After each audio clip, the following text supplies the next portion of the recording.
Bienvenidos, colegas de México, Colombia y todo el mundo. Sabemos que en el ámbito de la salud, el consentimiento informado no solamente es un trámite, sino un pilar fundamental para la seguridad del paciente, la protección legal de nosotros como profesionales y la calidad de la atención. Pero identificamos recientemente que no sabemos cómo gestionarlo correctamente para evitar estos riesgos legales y éticos. Por eso, en este OVA 21 de la semana 21 de 2025, vamos a abordar este tema tan crucial con una perspectiva práctica, jurídica, global, que los ponentes nos van a dar unos tips que son aplicables tanto en Colombia, en México y en otros países de Latinoamérica y el mundo. Hoy nuestros expertos invitados tienen una amplísima trayectoria en auditoría, calidad y gestión clínica. Nos van a compartir muchísimas cosas y ellos son la doctora Tania Lisbeth, que es odontóloga, especialista en gerencia y auditoría en salud, docente universitaria e investigadora con más de 18 años en calidad y seguridad del paciente, que justo hoy en México es Día del Maestro, así que felicidades por esa labor docente, Tania. Y el licenciado en enfermería Miguel Ángel Osorio, experto en gestión de riesgo clínico y habilitación de los servicios de salud, también consultor en normativas internacionales. Recuerden que estos temas no solamente son para nuestro equipo legal, sino para nosotros, porque sabemos que un consentimiento informado bien elaborado no solamente cumple con la ley, sino que construye confianza con los pacientes, que son temas que hemos estado manejando también en Odela Virtual Academy. Entonces, muchas gracias, Tania, Miguel, por darnos este tema tan importante y adelante. El título Protege tu práctica médica, consentimiento informado válido desde la historia clínica. Bueno, entonces vamos a iniciar con una frase y es: el riesgo no se elimina, se gestiona. Dentro de nuestra práctica profesional como profesionales, auxiliares, técnicos, tecnólogos en el sector salud, siempre estamos expuestos a riesgos. Y este riesgo tenemos que poderlo identificar y poderlo gestionar, porque si no se hace, se termina materializando en algo. Nosotros hicimos una búsqueda que les voy a compartir en un momento. Para hacer la presentación, buscamos el tema del consentimiento informado y entramos a buscar revistas científicas y colocamos el término consentimiento informado. Hicimos primero búsquedas de una revisión sistemática para ver cuántos estudios habían. Inicialmente nos salen unos 283 y vemos que estos 283 estudios pues están en diferentes épocas. Vemos que se comienza a escribir a partir del 2011 búsquedas sistemáticas. Vemos que adicionalmente los autores también, digamos, escriben en otros temas relacionados, que hay otros 895 artículos con temas similares, que también tienen una distribución bastante interesante, que hay otros estudios que se están haciendo de manera posterior y también con diferentes temporalidades. Entonces nos damos cuenta que el consentimiento informado es algo que la literatura científica ya está abordando y está abordando desde hace un tiempo ya relativamente amplio. Vemos aquí en esta, espero podérselos mostrar, en la línea del tiempo que comienzan a haber escritos desde 1997, más o menos. Voy a tratar de ponerlo acá un poquito más grande.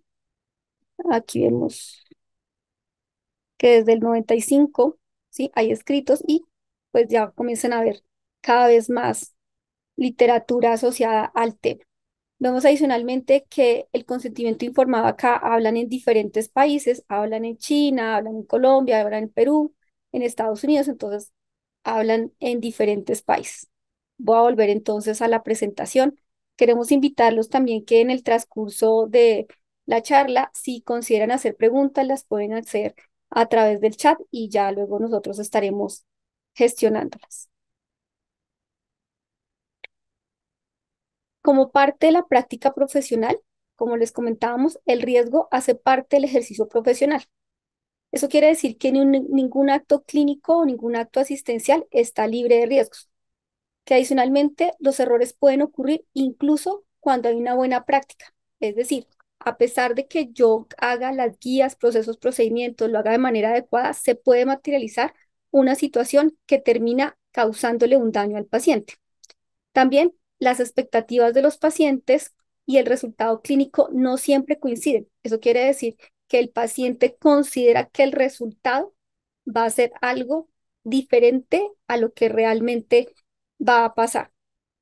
También tenemos que la medicina no garantiza resultados, solo medios y cuidados diligentes. Quiere decir que en el sector nos preocupamos para que los usuarios, los pacientes, terminen teniendo unas atenciones de manera adecuada y segura. ¿Qué pasa cuando el riesgo se materializa?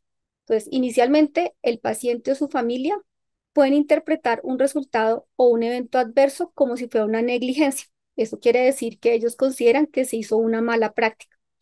También la ausencia de documentos eh, pueden causar que hayan actos que posteriormente no se tengan cómo explicar y que se puedan prestar para juicios, y estos juicios pues van a tener diferentes tipos de desenlaces. La historia clínica y el consentimiento informado son la principal defensa del sistema, de los profesionales, de los grupos de tratantes, porque lo que no queda escrito no existe.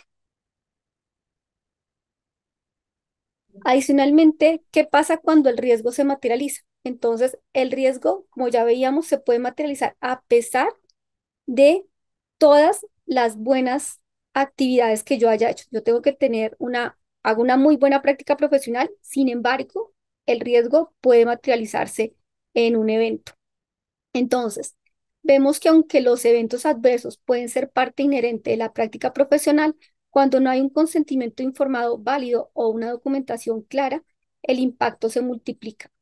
Resulta que el evento adverso tiene tres características. Uno es que se da durante una atención en salud. Dos, causa un daño al paciente, puede ser un daño temporal o un daño definitivo o puede causarle hasta la muerte. Y lo otro es que es involuntario. Quiere decir que el profesional no tuvo la intención de causar el daño, sin embargo, se materializó a pesar de todo lo que se hizo para prevenir. Entonces, cuando no es fácil explicarle al paciente que le ocurrió un evento adverso a pesar de todo el cuidado y no le hemos advertido que posiblemente esto ya podía pasar. Ejemplo, un sangrado. Ejemplo, que le quede un morado. Ejemplo, que cicatrice de una manera o de otra manera. Cuando el paciente no lo entiende, pues pueden comenzar a haber diferencias entre lo que él considera que fue una buena práctica o una mala práctica. Entonces, ¿qué cosas pueden salir mal? Y son, digamos, las más comunes, son demandas judiciales o quejas disciplinarias, y estas pueden llevar a citaciones ante juzgados, tribunales de ética o diferentes entes de control, demandas económicas, que son reclamaciones por daños, perjuicios, indemnizaciones, y estas pueden ser millonarias, a pesar de que se tengan pólizas de diferentes tipos. Estas pólizas no siempre cubren todo lo que tiene que ver con situaciones que para el paciente no quedaron claras o que durante el diligenciamiento o el proceso no está claro si se hizo de manera correcta, adecuada y a tiempo. Afectaciones en la reputación de los profesionales. ¿Por qué? Porque comienza a haber una pérdida de confianza por parte a veces de los pacientes, de los colegas o de la institución. También hay una pérdida de confianza en sí mismo porque hay unos cuestionamientos sobre el criterio médico. Los profesionales nos preguntamos si lo que hice lo hice de manera adecuada, que tengo tantos años de experiencia, que falló a pesar de que todo lo hice bien, y posiblemente hay bloqueos profesionales frente a esta situación. Miguel, si quieres, puedes continuar. Gracias, Tania. Igual, nuevamente recordarles que la presentación es de tipo interactiva y en el transcurso encontrarán unos QR que pueden escanear para que vean la información y la base científica de todos los documentos que se escogieron para esta presentación. En esta diapositiva encontramos que el riesgo siempre existe. Lo que buscamos es evitar que se convierta en un conflicto legal o humano. Entonces, de esta manera nosotros queremos invitarlos a que para los profesionales de la salud no es un secreto que siempre va a haber el riesgo, siempre va a estar el riesgo presente en cualquier actuar que nosotros hagamos y lo importante es que no se materialice o cuando se materialice nosotros tengamos la forma de intervenir adecuadamente. Acá encontramos que después de que un evento adverso se materializa, lo que buscamos es realizar un análisis de evento adverso. Generamos unas acciones inmediatas en donde pues inicialmente le damos atención al paciente, controlamos la infraestructura que tiene que ver con el entorno, hacemos una comunicación interna con un cargo jerárquico pues diferente a un par de nosotros o pues a nosotros mismos tomar la decisión.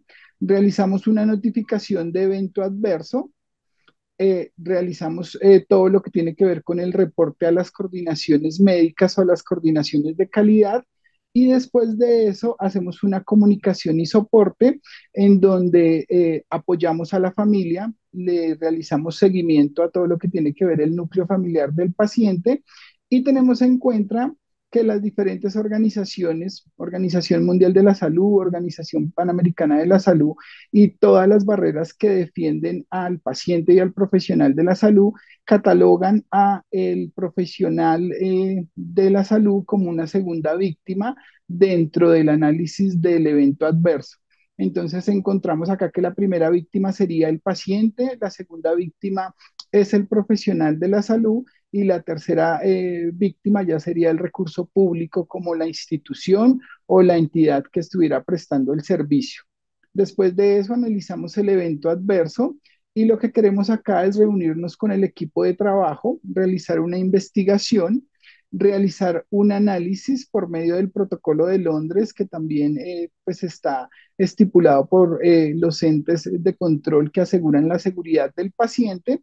Generamos unas conclusiones, difundimos los resultados con el fin de que el riesgo que se materializó se reduzca por medio de acciones de mejora, se notifiquen, se hagan evaluaciones, se cierre el evento adverso, se implementen acciones preventivas y correctivas, hagamos una acción de mejora e intervengamos en todo el equipo de salud para que ese evento adverso nos sirva de ejemplo para no cometer otro evento en salud o para que no se materialice nuevamente el riesgo.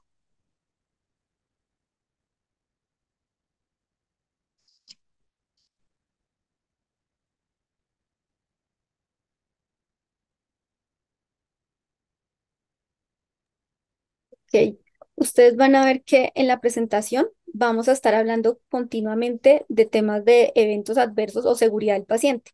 Y esto lo hacemos porque dentro de la relación médico-paciente, parte de lo que uno pretende es, uno, no causar daño. Sin embargo, como parte de las atenciones se pueden materializar en daño, el único mecanismo que se tiene para que el paciente entienda que existen posibles riesgos a lo que se le va a hacer es el consentimiento informado. Entonces, por eso vamos a estar hablando en diferentes momentos de esta situación.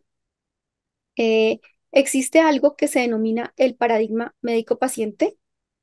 ¿M? Y dentro de este paradigma es la relación que existe entre el profesional tratante, independientemente cuál sea su disciplina, y el paciente o su familiar, también dependiendo de la condición o la edad del paciente. Entonces, en esta relación, inicialmente tenemos tres grandes modelos que son los más conocidos, no son los únicos, pero son los más conocidos. El más conocido y el más antiguo, por así denominarlo, es el modelo paternalista.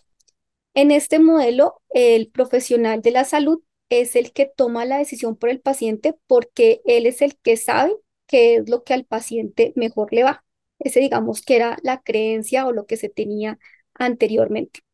La información se filtra y se da en una mínima expresión al paciente, inicialmente pensando que lo que va a hacerse es evitar angustias y que el paciente tenga pensamientos irracionales frente a lo que va a ser su situación. Entonces no se le dicen los riesgos para que esta persona posiblemente no decida no hacerse ningún tratamiento.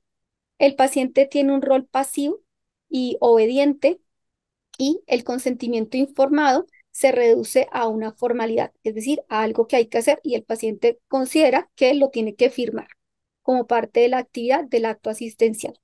Otro de los modelos es el modelo informativo. En este modelo se entrega una información técnica y completa y objetiva al paciente, sin embargo, no siempre el paciente la está comprendiendo.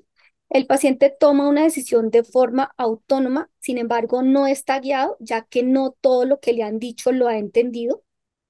Puede generar confusión y soledad al momento de tomar la decisión. El consentimiento informado se vuelve un acto individual más técnico que humano, ya que el paciente pues no siente esa compañía a pesar de tener la información, pero no la puede procesar. En el modelo de decisiones compartidas, que es a lo que se está migrando, el paciente, el médico o el tratante dialogan y toman decisiones en conjunto, se integran conocimientos técnicos y los valores de las personas o las necesidades y las expectativas de los pacientes. El paciente puede involucrar a su familia si así lo desea o a alguien diferente a su familia si lo considera necesario. El consentimiento informado en este momento es un proceso más activo, comprensivo y en conjunto.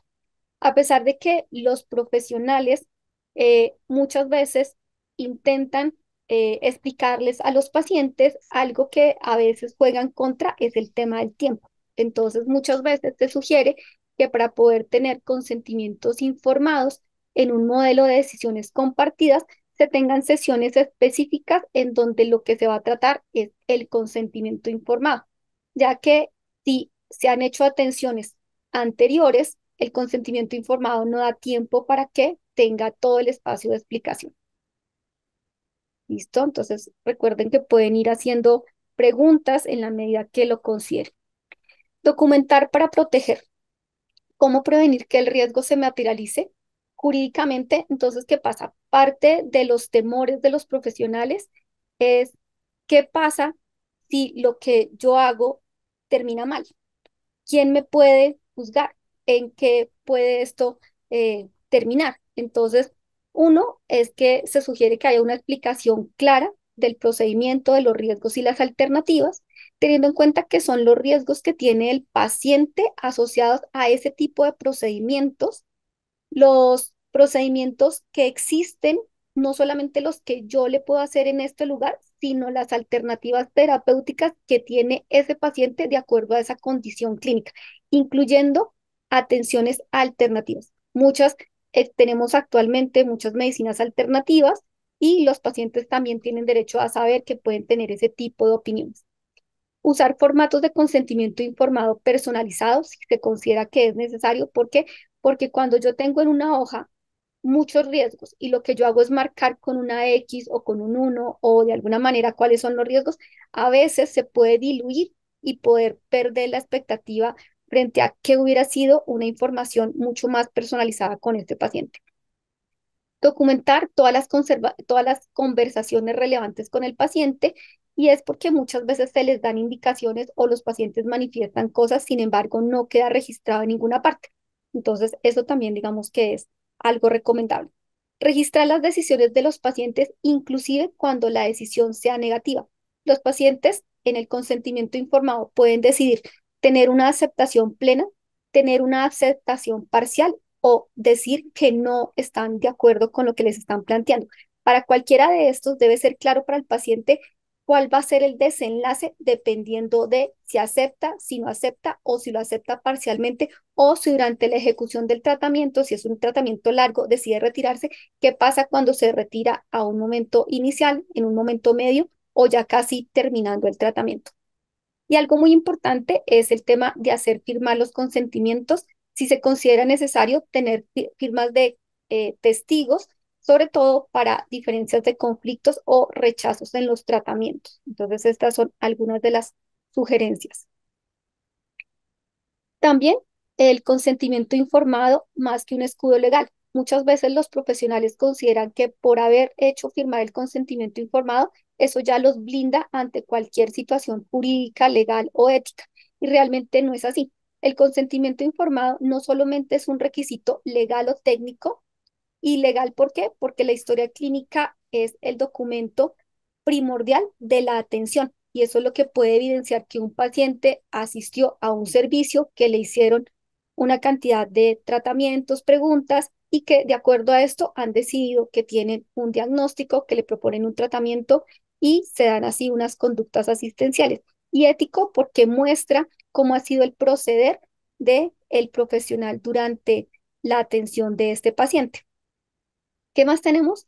Que es una herramienta clave para prevenir la aparición de conflictos, aunque sea una barrera protectora dentro del sistema de seguridad del paciente, muchas veces es algo que no se usa. ¿Qué es una barrera protectora? Son todas esas situaciones, procesos, procedimientos, actividades que se hacen para evitar que se materialice una situación de riesgo. Ejemplo, cuando los pacientes se encuentran hospitalizados, se suben las barandas de las camillas para evitar que los pacientes se puedan caer. Cuando los pacientes asisten a los servicios, se verifica el nombre con algún otro identificador para saber que se está atendiendo al paciente que corresponde. Entonces, el consentimiento informado también consideramos que se comporta como una barrera.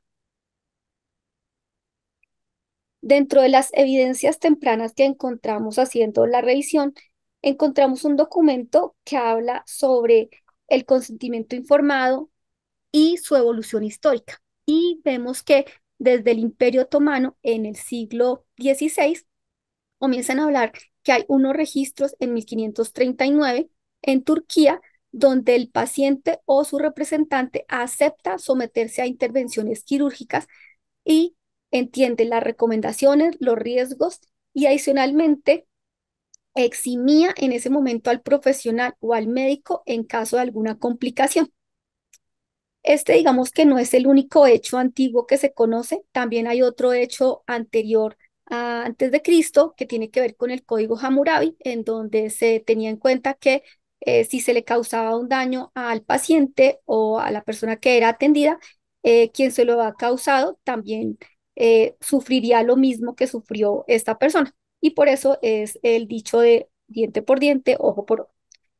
También encontramos que hay un caso que se presentó en el Reino Unido en 1767 y este caso de lo que habla es que en el juicio se estableció que los médicos o que los profesionales tratantes deben informar a los pacientes sobre los procedimientos a realizar, sobre las recomendaciones, la importancia de la autonomía del paciente y adicionalmente sentando un precedente legal sobre el consentimiento informado en la práctica médica en ese año y a partir de ese año en todo el Reino Unido. Entonces, a partir de ese caso, lo que hace es que los pacientes comienzan a entender que ellos tienen derecho a una información y que ellos son autónomos para tomar las decisiones y libres de poder preguntar y tener respuestas oportunas a sus preguntas. Entonces, esto marcó un cambio en la historia de la práctica médica en el Reino Unido, que luego fue replicado en otros países.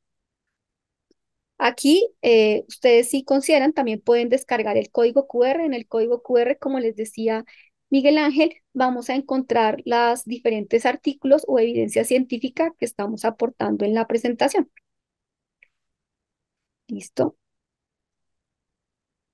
Queremos contarles también por qué a detalle funciona como una barrera. Entonces, una de las causas es que reduce la sorpresa clínica.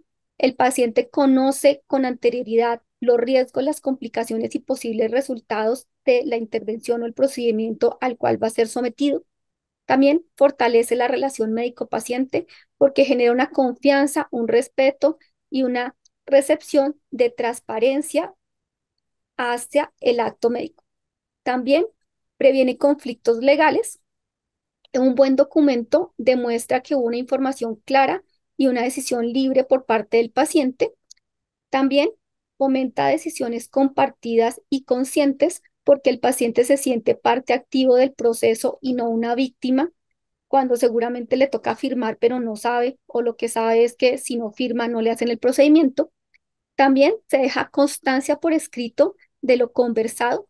Sirve también como evidencia en los casos de reclamaciones o procesos legales.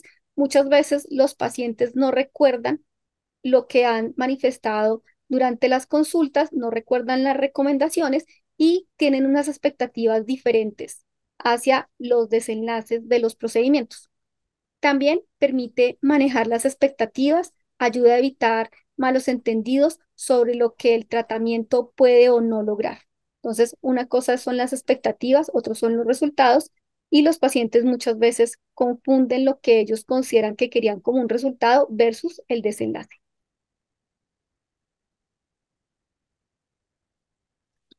Listo. Entonces, Miguel Ángel, si quieres, para que nos cuentes sobre las diferentes definiciones que encontramos sobre el consentimiento informado.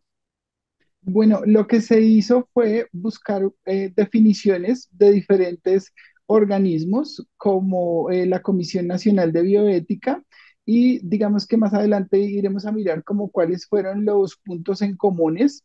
Todos los países por lo general tienen sus propias reglamentaciones, sus propias leyes, pero en específico digamos que en Colombia hay algunas resoluciones que fortalecen todo lo que nosotros estamos diciendo en relación al consentimiento informado y la resolución de habilitación, que es la 3100, la de historia clínica, que es la 1995 y la 839, hablan de dos componentes importantes del consentimiento informado.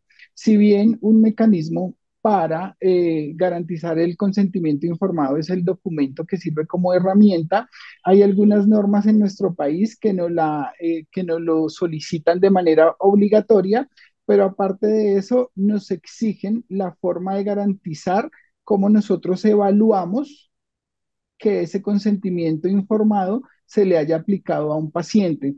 Entonces, digamos que acá en nuestro país existe el protocolo para verificar la funcionabilidad del consentimiento informado, que pues digamos que va a ser la herramienta que se va a aplicar y que es como la parte que fortalece el actuar del profesional en salud.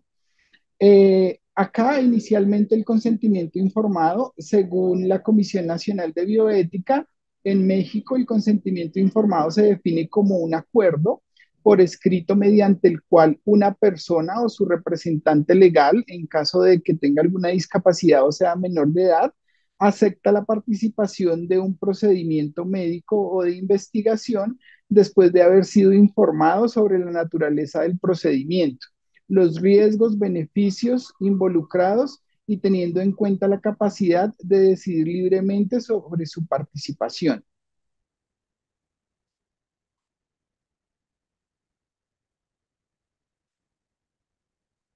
La Organización Mundial de la Salud, según la Organización Mundial de la Salud, define el consentimiento informado como una autorización voluntaria, libre y consciente por parte de un paciente o un usuario para un acto asistencial en el ámbito de la salud.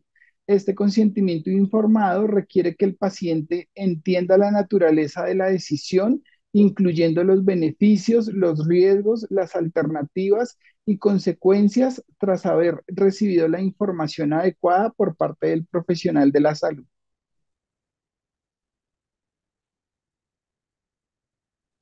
La Organización Panamericana de la Salud define el consentimiento informado como una aceptación libre y voluntaria de un procedimiento médico o de investigación por parte de una persona que ha recibido información clara y adecuada sobre los beneficios, riesgos y alternativas del procedimiento.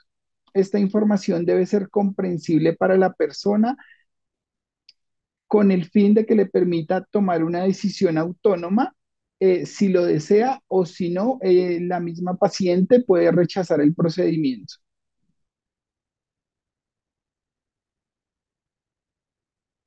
El organismo de acreditación internacional, Joint Commission, define el consentimiento informado como un proceso que asegura que el paciente comprenda, acepte voluntariamente un tratamiento o un procedimiento médico después de haber recibido información clara y completa sobre el mismo.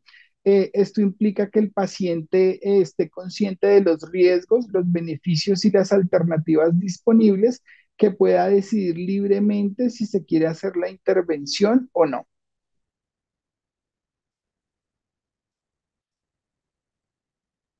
El Ministerio de Protección Social en Colombia Él define como el consentimiento informado como una autorización voluntaria y consciente dada por el paciente y el usuario o el usuario para someterse a un acto asistencial, un tratamiento, un procedimiento. Esta autorización para el paciente debe ser libre, sin coacción o fraude y basada en una comprensión razonable para, digamos que finalmente incluir los riesgos, los beneficios y alternativas que se generan del acto asistencial que se vaya a realizar.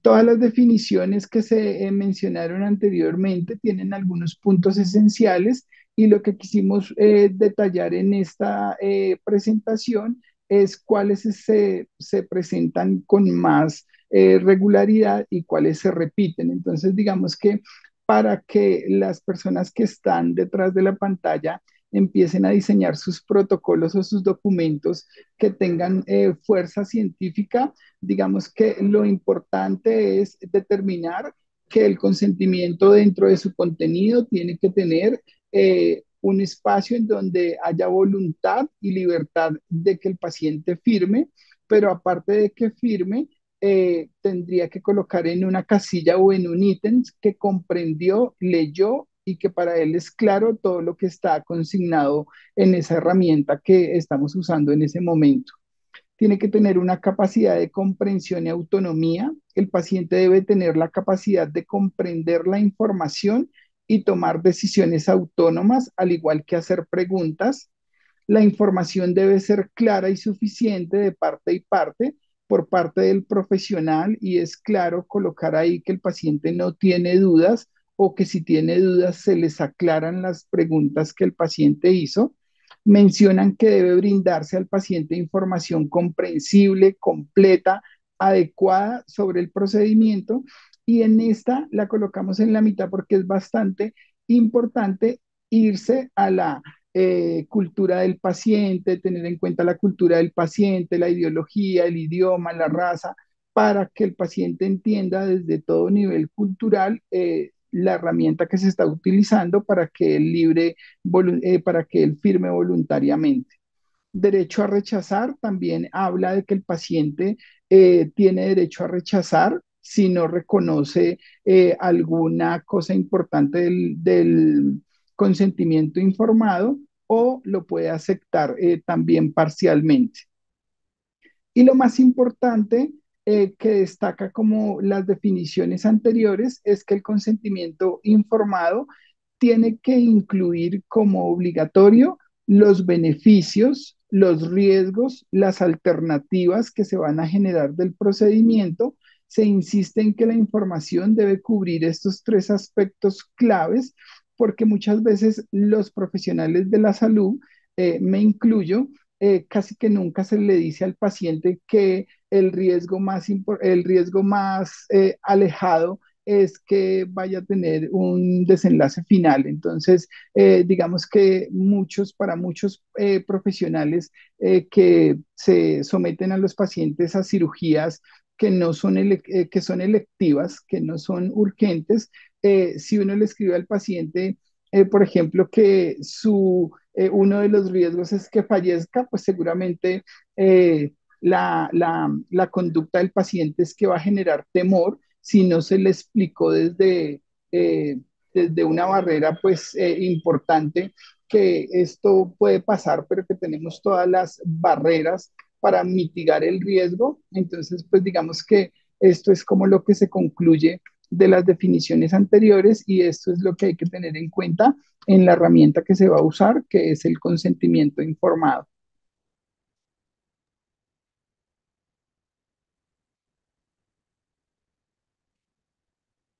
Ok, gracias. Entonces, como se dan cuenta, el consentimiento informado es algo que se construye con diferentes pasos, entonces es necesario tener muchas precisiones.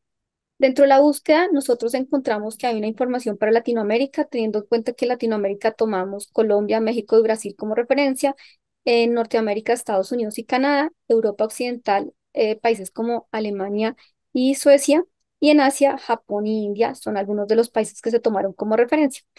Y lo que hicimos es que miramos qué formas requerían, qué idioma y comprensión se tenía definido, la autonomía del paciente y qué hay respecto a la negación. Y de manera horizontal les voy a decir los resultados que encontramos. Entonces, en cuanto a la forma requerida asociada al consentimiento informado, tenemos que para Latinoamérica generalmente está escrita y firmada, que en Norteamérica puede ser verbal o escrita según el caso, que para Europa Occidental es algo más flexible, énfasis en la autonomía del paciente, y en Asia predomina la forma escrita. Ya lo que tiene que ver con el idioma o la comprensión, entonces para Latinoamérica requiere una traducción, ejemplo, en zonas donde se tengan indígenas o pueblos originarios. En Norteamérica encontramos que debe haber una traducción en común en zonas multiculturales. En Europa también traducción obligatoria según la normatividad del país. En Asia, traducciones limitadas dependiendo si son zonas rurales o no lo son. Frente a la autonomía del paciente para Latinoamérica, se encuentra que es reconocida, pero depende del paradigma médico-paciente, es decir, que no es que esté definido por la norma, sino que se da durante el proceso de la relación médico-paciente. Perdón, ¿qué se pasó? En Norteamérica, la autonomía es altamente enfatizada, es decir, el paciente es supremamente autónomo en la decisión y es uno de los países en donde más se presenta demanda. Entonces aquí hay unas diferencias bastante significativas con otros países. En Europa es fundamental, basada en el derecho del paciente. En Asia es limitada y se tiene mucho respeto frente a la autoridad médica. Frente a la negación del paciente en América Latina, tenemos que es posible, pero a veces es poco aceptado por parte, digamos, de las instituciones. En Norteamérica, perdón, es reconocido y es respaldado legalmente el hecho de que se dé una negación a un tratamiento de manera total o parcial. En Europa Occidental, ampliamente aceptado y promovido. En Asia, culturalmente, no se incentiva mucho el hecho de que se haga una negación a un tratamiento. Entonces vemos que hay unas diferencias significativas y hay otras cosas que son comunes. Vamos a encontrar adicionalmente que dentro del registro de la historia clínica, esta es una clave para la protección legal.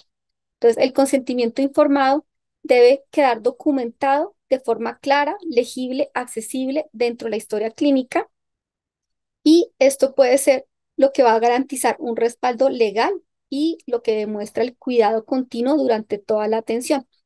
Entonces, podemos encontrar que hay historias clínicas sin consentimientos informados, pero no hay consentimientos informados sin historia clínica. ¿Por qué? Porque lo primero que se desarrolla durante el acto asistencial es la historia clínica y dependiendo del diagnóstico, el tratamiento, se define que se va a hacer algo que requiere que tenga un consentimiento dado por el paciente.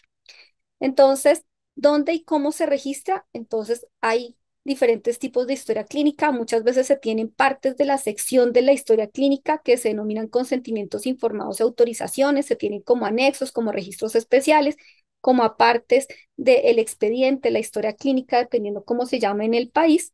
Hay un espacio específico para almacenar todos los consentimientos informados del paciente que estén de forma escrita y firmados. No se espera que los consentimientos informados se guarden como hojas o registros únicos y que se guarden de forma cronológica con los de otros pacientes y que no se articulen con la historia clínica.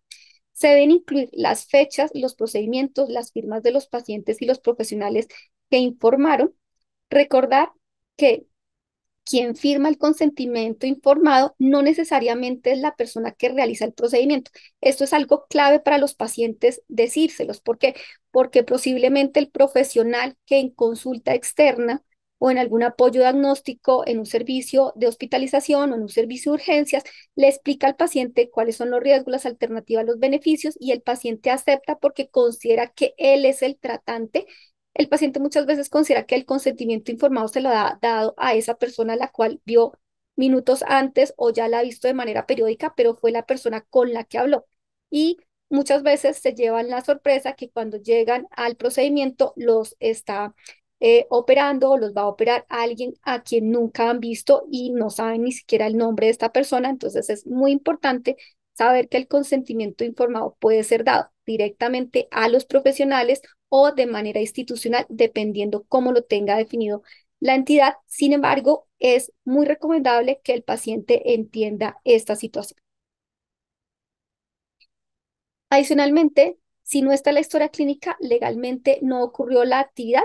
Bueno, eso digamos que es algo de lo que se presume cuando en una reclamación un paciente, sea ante un tribunal de ética o ante un juez o ante un ente de control, cuando en la historia clínica no hay nada registrado, el paciente tiene toda la información porque el paciente es el que se ve agredido, lesionado con algún tipo de daño. Y como no se puede recurrir a la memoria, entonces es muy importante que lo que no quedó registrado, nadie puede dar fe de que eso ocurrió.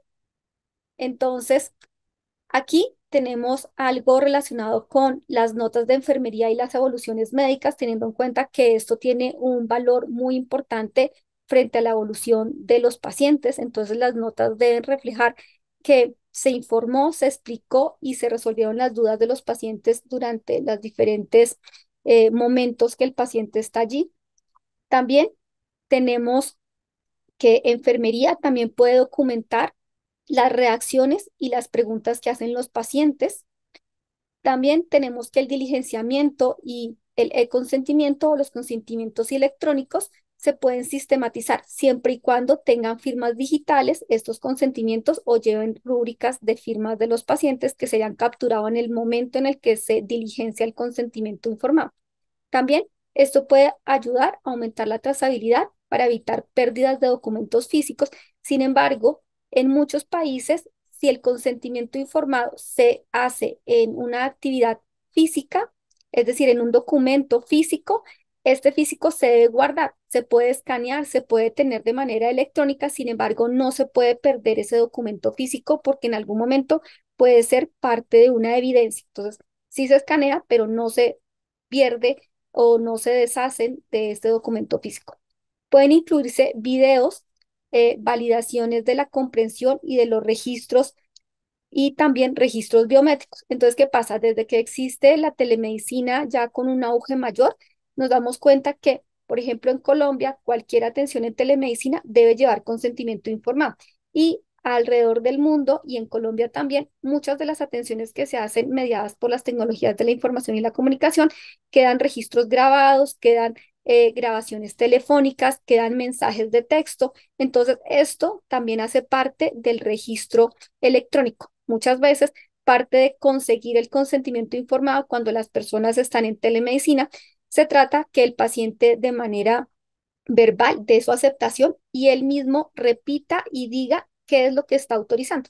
Entonces el profesional le dice cuáles son los riesgos, los beneficios, alternativas y el paciente con sus palabras dice a qué le está dando la autorización.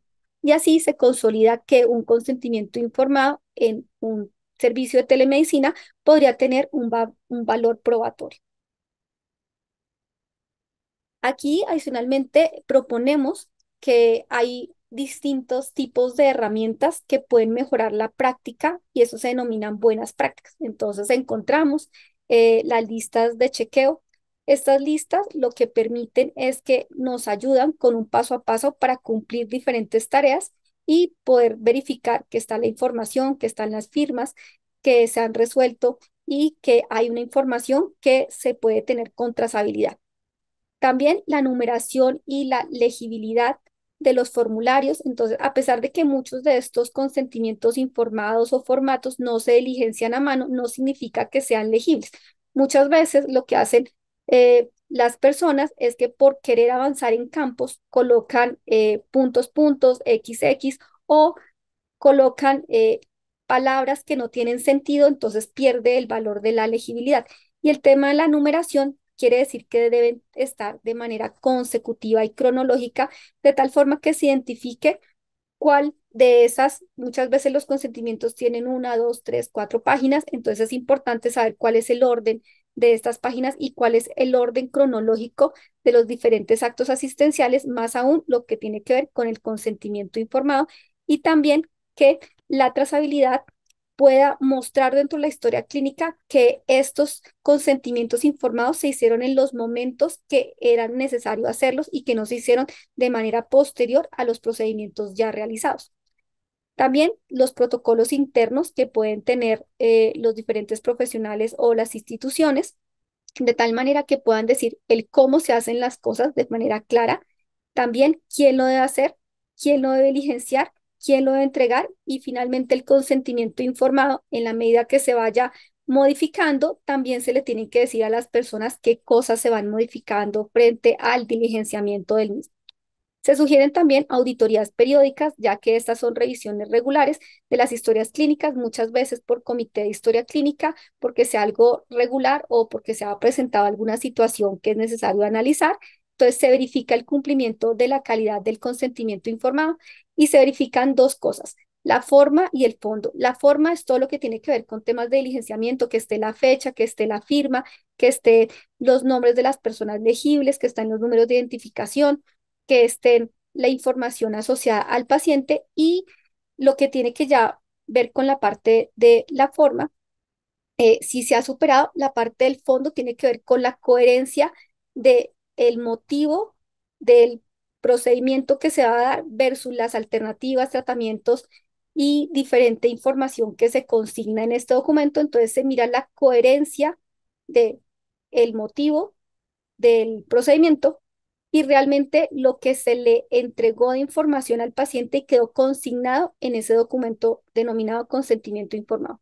Y algo que es supremamente importante y transversal son todas las capacitaciones continuas al personal, ya que el personal muchas veces viene de no tener entrenamiento, de no tener experiencia laboral o de tener experiencias laborales en otros lugares, motivo por el cual es necesario que ellos conozcan los consentimientos informados que se hacen de manera explícita en la entidad, de tal forma que sepan qué es la información que deben comunicar y adicionalmente que asimismo cuando sean evaluados, pues tengan ya un conocimiento previo de lo que se esperaba frente al diligenciamiento y conocimiento del diligenciamiento del consentimiento informado. Para continuar, entonces, también vamos a mostrar unos casos prácticos frente a la jurisprudencia y lo que se espera que hay sobre experiencias y qué nos enseñan estas experiencias. Entonces, dentro de lo que nosotros encontramos, no solamente en la literatura, sino que buscamos en YouTube y en diferentes plataformas y en diferentes páginas, fueron diferentes casos. Y de acuerdo a lo que encontramos, hicimos un resumen de las cosas más frecuentes y más comunes asociadas cuando algo se materializa y termina siendo parte de un proceso jurídico. Entonces, los errores más comunes son las omisiones de las firmas. ¿Por qué?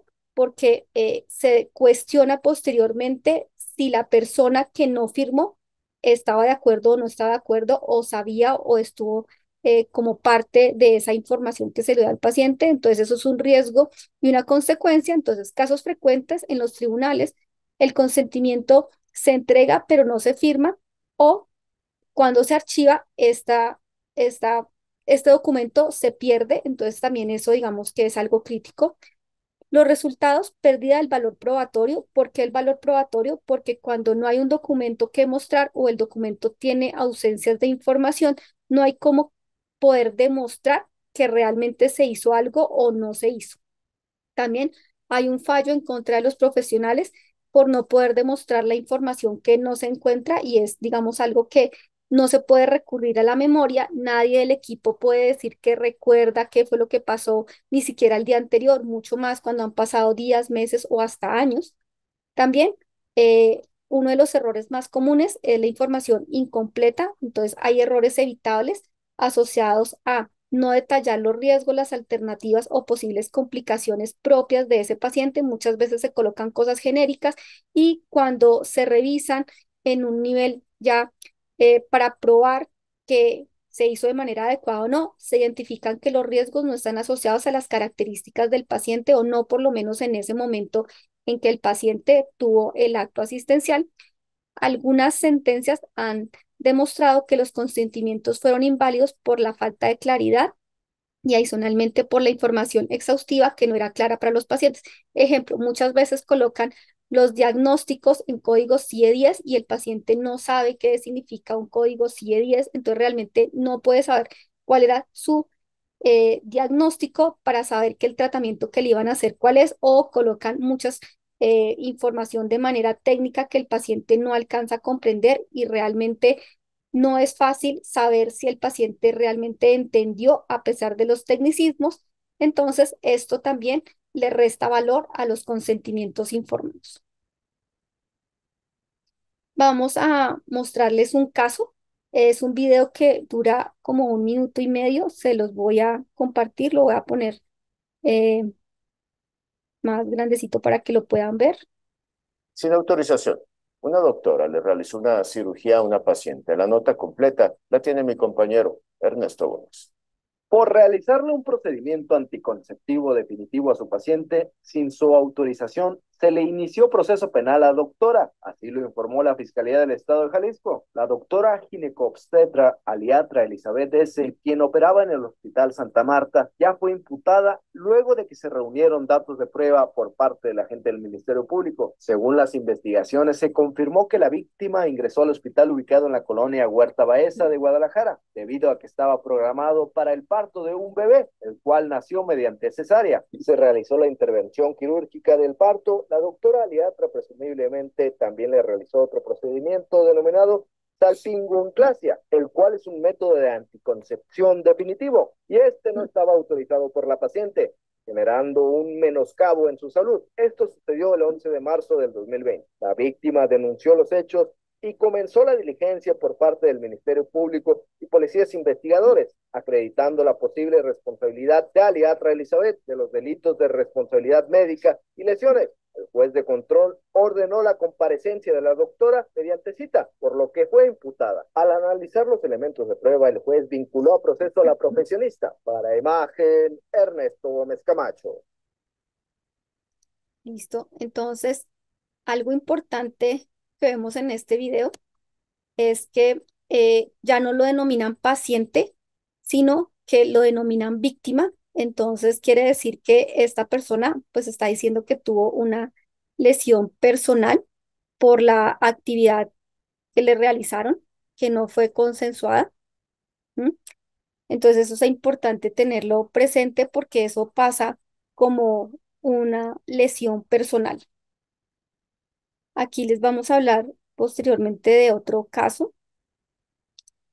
En este caso, lo que pasa es que hay una paciente de 34 años que es sometida a una abdominoplastia con liposucción en una clínica privada. El procedimiento se realizó por un cirujano plástico con experiencia. En el posoperatorio inmediato, la paciente presenta una infección severa que requiere reintervención, hospitalización prolongada y deja una cicatriz hipertrófica y una asimetría evidente.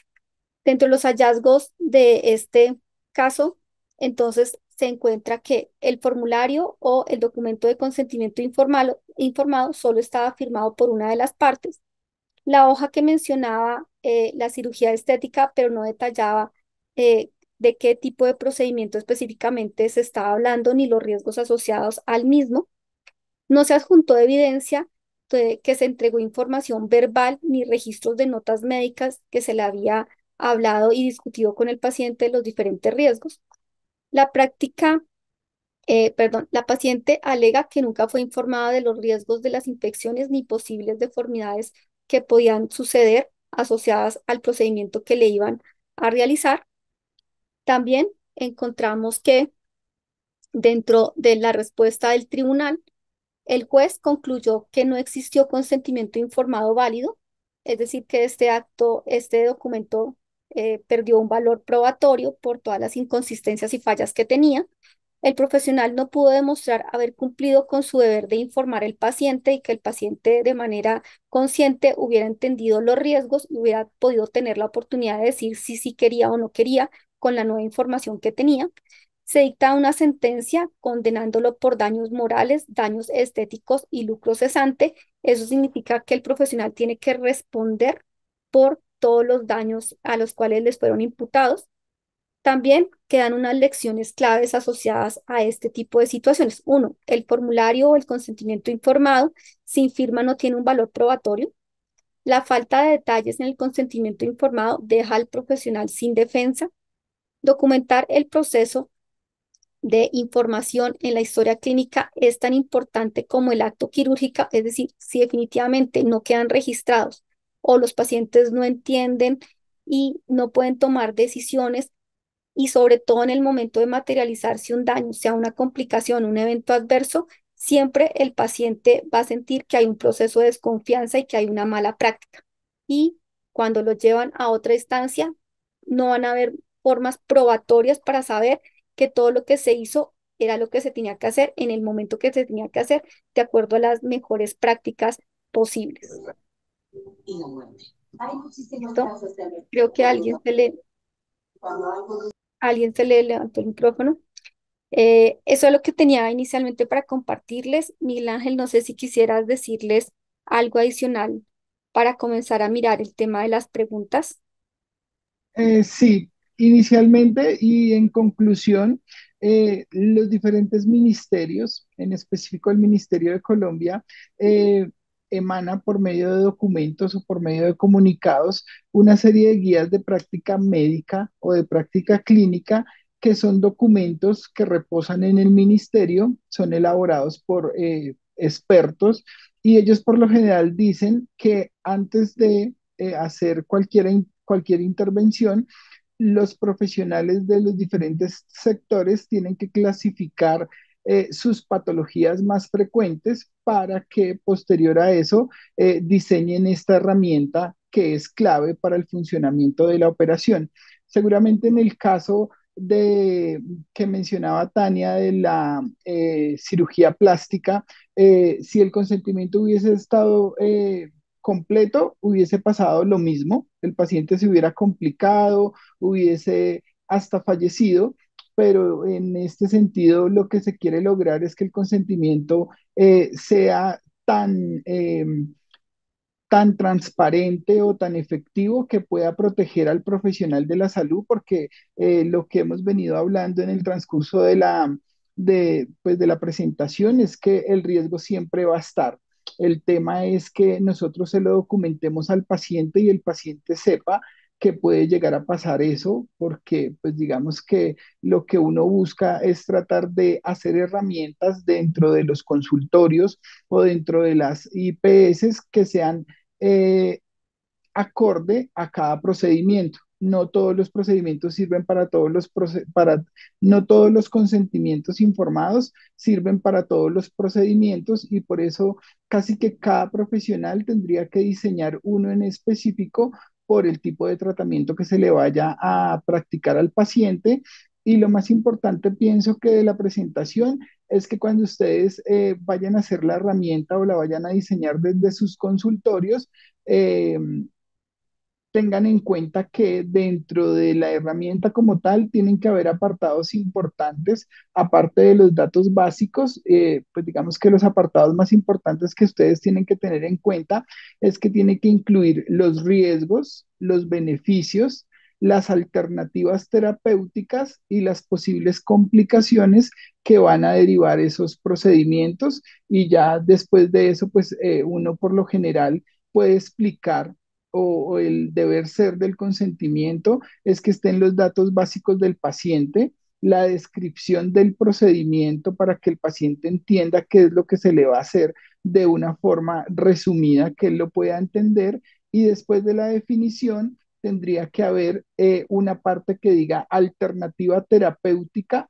Si yo no quiero usar esta tecnología, por ejemplo, en el caso de la cirugía plástica, yo no quiero que me hagan una liposucción, sino quiero otra alternativa terapéutica. Entonces, digamos que el profesional tendría que estar en la capacidad de darle la educación para que baje de peso por medio de nutrición, por medio de ejercicio, por medio de algunos otros medicamentos y que la alternativa que él está ofreciendo casi que sea la última antes de que él haya escogido otra alternativa terapéutica. Y las complicaciones siempre van a ir en relación al tipo de procedimiento y al grado, pues digamos que de complejidad o al grado de toda la parte de valoración de anestesia que tiene este paciente.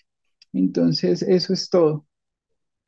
Wow, muchísimas gracias a este equipo. La verdad es que ha sido una gran sesión. Podríamos estar hablando toda la noche sobre lo que ustedes nos están informando, pero bueno, ya tenemos muchas preguntas ahorita. Vamos a seleccionar unas que sean relevantes. Si no, pues bueno, ya nos compartieron sus datos para que los contacten directamente. Me llama la atención que varios están preguntando sobre estas implicaciones digitales y de telemedicina. Entonces, nos preguntan si se debe tener un consentimiento previo para el paciente que se atiende en telemedicina. En Colombia es algo obligatorio. En otros países no es tan específico, sin embargo es recomendable porque ya hay muchas reclamaciones por parte de los pacientes en donde los pacientes no consideran que la telemedicina sea una consulta con el mismo rigor que la presencial. Entonces muchas veces omiten detalles o dicen más información que no es necesariamente cierta y eso hace que el diagnóstico y el posible tratamiento se dé asociado a esas imprecisiones que se da durante la consulta. Entonces, en el consentimiento informado, que es previo, lo que se hace es que se le dice al paciente que eh, que una de las posibilidades es que tenga una cita presencial, que seguramente eso va relacionado con un tema de que en algún tiempo la puede conseguir, que la cita de telemedicina tiene la misma rigurosidad de la cita que tiene que ver con la presencialidad, que adicionalmente se va a hacer una verificación que el paciente sea el que está tomando la cita, porque también se dan temas de suplantación, que es necesario que el paciente tenga unas conexiones, ejemplo, que tenga internet, que tenga ciertas cosas. En algunos lugares hay que tener video y audio. Entonces, el paciente luego ya entiende qué tiene que hacer para recibir su consulta. Muchas veces el paciente tiene que llevar una información o estar acompañado dependiendo la condición del paciente. Entonces, sí es recomendable que se haga un consentimiento informado para que posteriormente no existan, digamos, dudas frente a que el paciente creyó que eso era como algo en donde era más informativo y no realmente un momento asistencial que sea una consulta o otro tipo de actividad. Súper. Ahí, Tania, también es importante y es que sí o sí, todos los profesionales que prestan servicios particulares o privados tienen que tener en cuenta que dentro de la tecnología que se usa existen varias clasificaciones de tecnología y no para todos aplican. Entonces, digamos que hay alguna herramienta tecnológica que se usa que tiene que tener un software diseñado, aprobado, que tiene que tener todo este tipo de transparencia que tiene que ver con el manejo de la información por medio de una plataforma y esto también tendría que, inherente al consentimiento informado de la práctica médica, tendría que tener un apartado del consentimiento informado en donde diga que este paciente autoriza a que se grabe y a que exponga, digamos que si en algún momento tiene que exponer el cuerpo para que sea valorado alguna parte del cuerpo, él tendría que dar la autorización para que esto sea mediado por medio de una firma en donde él acepte que se van a poner fotos o se van a publicar fotos por medio de esa conversación que se tiene entre el profesional y el paciente. Muy bien, muchas gracias. Nos están preguntando dos cosas que creo que van ligadas en situaciones de urgencia o en las que no se puede documentar algo con firma. ¿Cómo se documenta un consentimiento verbal? ¿Es suficiente el registro de una grabación de aceptación del procedimiento o qué es lo que ustedes recomiendan en estos casos? Pues lo que pasa es que en un servicio de urgencia hay dos situaciones. Una, que el paciente se encuentre en estado consciente para que pueda hacer un consentimiento libre. Entonces, si el paciente se encuentra, por ejemplo, en estado de alicoramiento, con sustancias psicoactivas, ha sufrido algún tipo de golpe, no se puede considerar que la persona se encuentra consciente para que haya podido comprender, entender todo lo que le han dicho. Entonces, ese, digamos, no sería el paciente que él mismo podría dar su consentimiento. Esa, digamos, que es una situación.